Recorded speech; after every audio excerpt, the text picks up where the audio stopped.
Matapos ang Pasko, 3 araw na nagbakasyon sa lungsod ng Baguio sina Nanay Rose. Pero matapos magbakasyon, balik Pampanga na sila para salubungin ang bagong taon.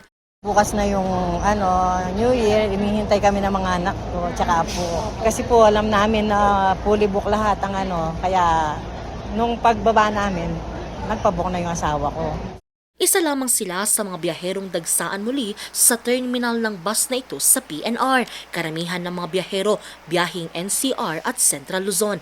Sa ngayon po, ang lagay natin is pabugso-bugso yung dating ng pasero at naisasakay natin sila kagad. Sa ngayon po kasi mama, sa tagal ng araw-araw sa tagal ng bakasyon, kumbaga araw-araw nakahakot natin.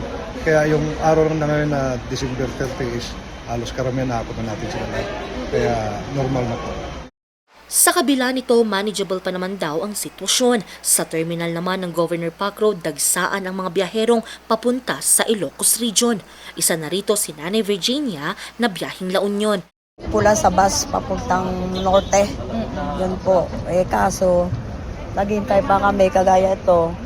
Alauna pa kami maghihintay. Di malaman kala namin dati pag na makakasakay na kami. Kasi gati naman dati yung gano'n. Pero ngayon, for ticket na pala. Kaya naman ang ilang pasahero tiis-tiis muna sa mahabang pila habang inaantay pa ang pagdating ng mga bus. Pinaghahandaan na rin ng mga bus companies ang dagsaan ng mga biyahero pagkatapos ng bagong taon. Sa kabila ng mga nagsiuwian, dagsaan pa rin ang mga turista sa lungsod. Pagdating naman sa trapiko, light to moderate pa rin ang daloy nito lalo na sa Central Business District. Angel Arquero, RNG News.